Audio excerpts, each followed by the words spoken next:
conservation fits in the one plan approach, and basically a lot of the work that you guys do here is actually ex situ conservation, right? Who here, this is the first time hearing one plan approach?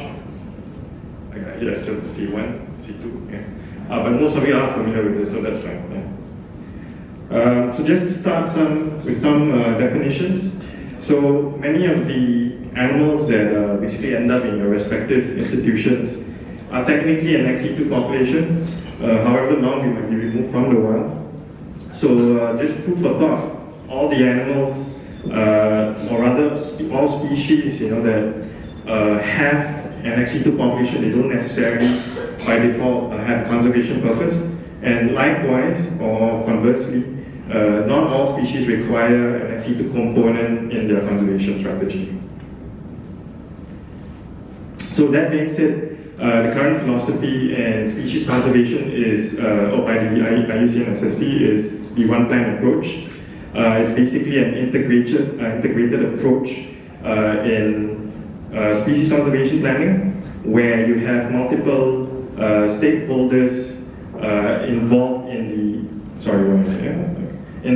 the management and the development of the conservation plan. So like what Nancy said in the morning, earlier in the morning was you need to have government agencies working with NGOs. So that really is an example of a collaborative action between two different camps, really, right? Typically, the conservation planning is done in isolation, so ex situ folks do their thing and in situ folks do their thing.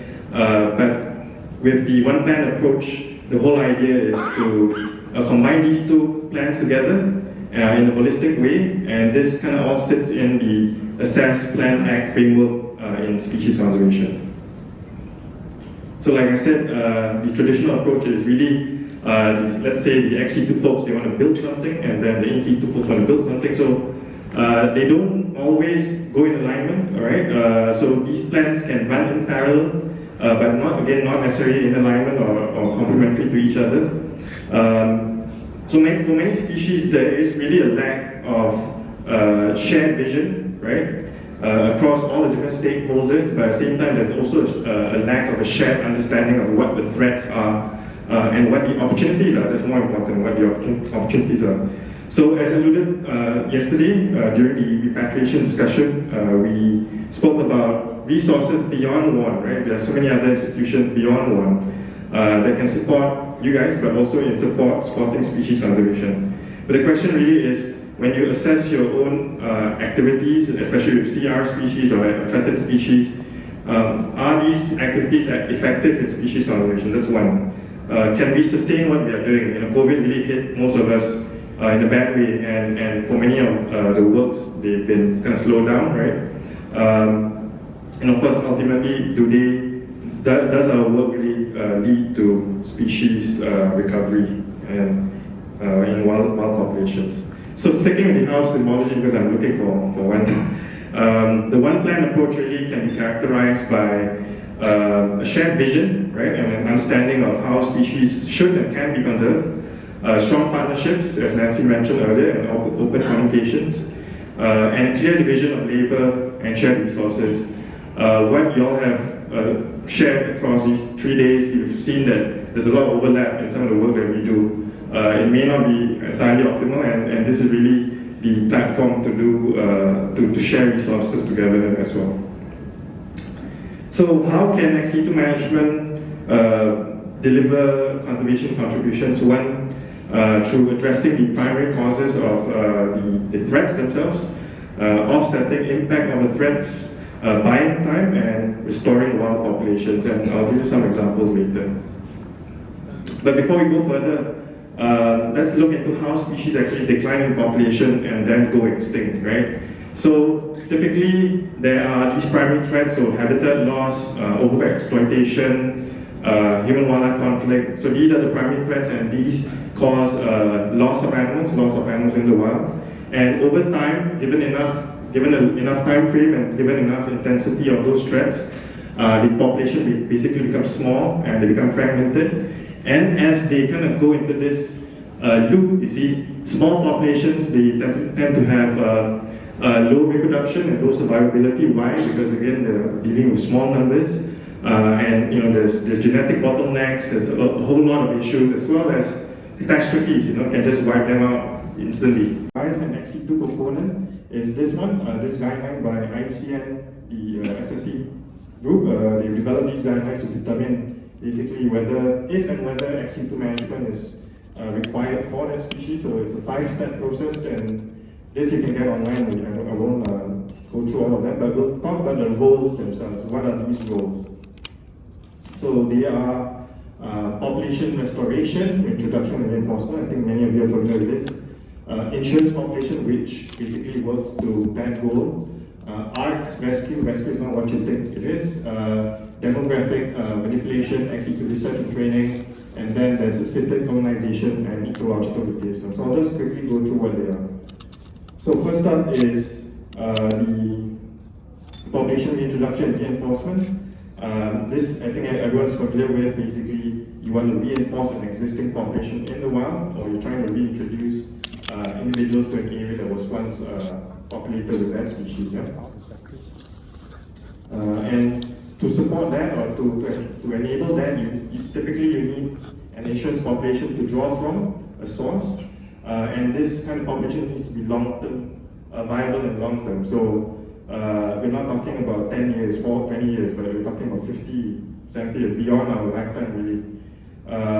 To prevent extinction, and of course to preserve future strategies. So for a species that's VU now, or EN now, or even NP now, should we even look into them at the moment, potentially, right? Because you can imagine how long it takes to galvanize action before actual releases or species recovery takes place. So insurance population has that capacity for future work to be done, right? And then ARC basically is like a more advanced version of the insurance population. Basically, you want to keep a long-term population after extinction of all wild populations, right? Rescue. So rescue is not the kind of rescue work that most of us are familiar with. Rescue is, in this instance, is the basically a removal of a localized population in the event of an imminent danger or extinction. So let's say a volcano were to explode, and you got rhinos in an area, you got to remove all of them. That's a rescue population, rescue role, yeah. And this, of course, can be temporary or long term.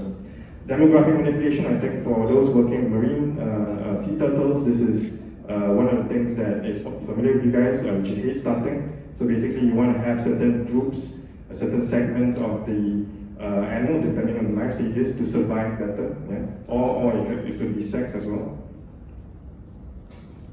XE2 research and training, this is quite familiar with many of you as well. The work that goes into, say, with Nick and his work on pangolins. That's really fundamental in understanding how and where would these pangolins traverse, and how do they use these spaces, because this kind of knowledge would then translate into better management actions and decisions for potentially reintroduction or protection of the specific high-risk areas, for example. And then lastly, not even lastly, let's do one more, conservation education. There's assisted colonization and ecological replacement. Typically, this is not really used for many of our animals, but in the case of assisted colonization, we move that animal or that species into an area that is typically not occupied by them, outside of the range state, but these areas tend to be more safer than where they are right now. Yeah? Lastly, conservation education. So conservation education is different from general awareness raising. In conservation education, you're really targeting the threats and the people conducting or involved in those threats. So say, for example, you have your local villages are hunting a specific animal. So you're doing direct educational materials and awareness raising to change their mind, to reduce the threat in that area. That's actual conservation education, not just you're telling a bunch of people from, say, the States on what's happening in Southeast Asia, for example. That's more awareness raising, not really conservation education. Not to say that it doesn't have any impact though. There are quite a number of success stories that uses the OPA model. This book over here is online. You can actually read on some of the species that have been basically saved or has reversed in the rate, essentially. The devil, the Tasmanian devil, the golden lion tamarin, and the Kihamsi spray toad. But why is all this relevant in Southeast Asia? So Southeast Asia has by far the highest concentration of threatened mammals, just speaking of mammals alone, and the drivers of extinction is extremely high in the area. COVID may have slowed down development and the world economy kind of went down in these past years, but basically things are going to gear up again, right? Take for example, Kalimantan will see a rapid increase in development in the coming years with the moving of the capital. And what this will bring is a lot of land use changes and overexploitation. So for the conservation of threatened species, especially CR species, I believe that the one plan approach with a strong ex situ component will be required, right, for the conservation of those species. Yeah? So I'm just going to use Sunda penguins as a model to explain the whole one plan approach on ex situ conservation. You guys are familiar with this species. It's one of 8 species one of 8 penguin species in the world. It's a CR species or an ASAP species, and then it's used for it's poached for the trade in scales, right? There are also, of course, some roadkill and habitat loss as localized threats, but mainly it's poaching for the international trade.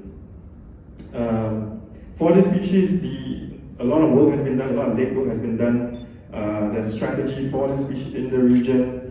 Within the region, there are a lot of different players within all the different range states, and the efforts kind of vary, depending on the country. And the capacity for rescue, rehab, and release also varies. There is a growing number of experts and committed parties, and just 2 days ago, I kind of knew that we have members in Kalimantan who's working with these species. But there is really a lack of a structured working group in the region. And maybe one could be a solution to that as well, right? So there's been a lot of documents created for this species, conservation documents created for this species, the regional plan, there are national plans in Singapore and I believe I'm not sure if Vietnam has created their plan as well. Indonesia, I think, is working on them. Sabah is potentially working on having an action plan as well.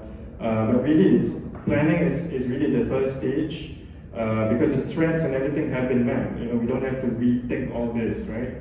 The next step is really to act. How do we act?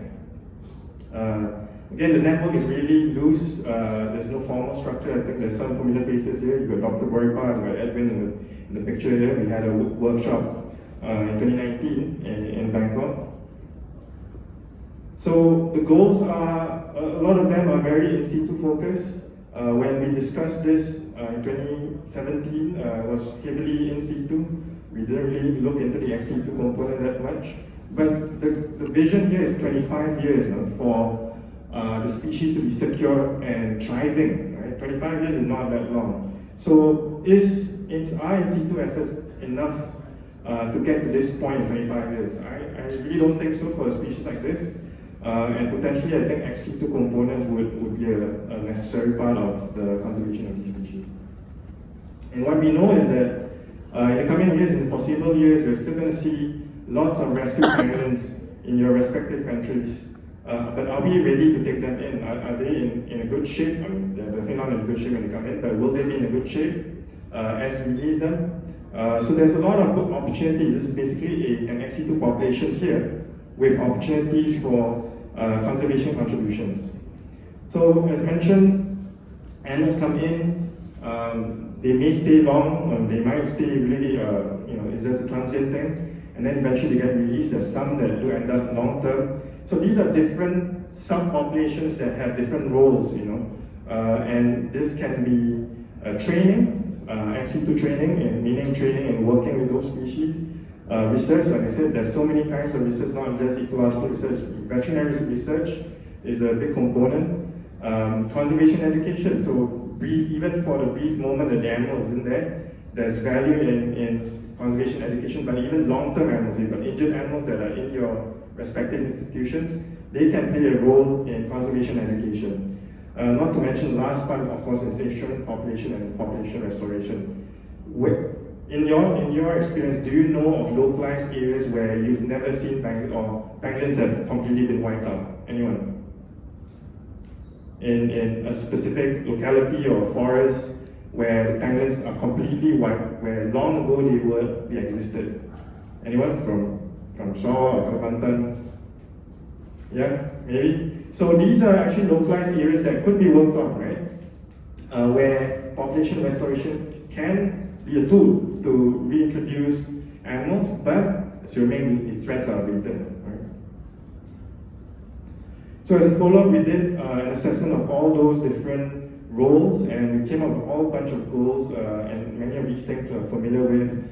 Is a lot of them are basically on welfare and improving the care of the animal. But the last bit, of course, is insurance population. But with many meetings, we never really created a framework to do the work. We had a lot of sharing, but there wasn't any follow-up from that. So what we're working now with, within Mandai Wildlife Group is to work with our regional partners in creating a formal structure to encourage zoos and also rescue centers, universities, anyone really who comes across with pangolins to better manage the species and of course to optimize conservation contributions. So if you're interested, you can let me know. Just to do a bit of a shout out, Mandai Nature hosts the Center of Species Survival. This center really helps and provides support for species conservation in the region in the assessment, planning, and action part of conservation planning or conservation cycle. Mandai Nature also hosts the ASAP, the Asian Species Action Partnership. Basically, it's an initiative aimed at working on CR species specifically in the region. So if you want to know more, you can ask me later. And again, like I said, if you're looking for assistance or tools to apply this framework for the species, the threatened species that you work with, do contact us, right? So just some final thoughts. Situ conservation is key for some species. I wouldn't say every single species. The species, CR species especially. And as mentioned by both Simon and Nancy, that we need diverse stakeholders for species conservation.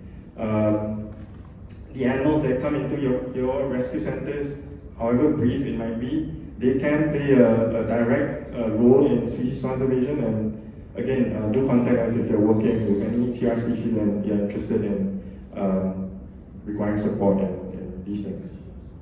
That's all from me.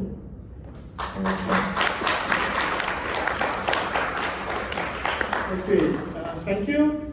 We've got no time for questions. Thank you, Ali. Any questions, please?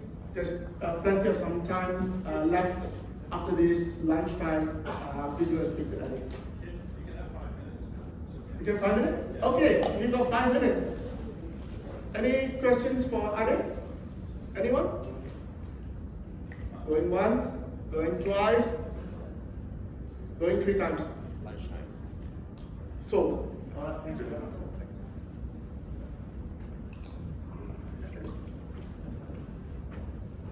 Here, take some.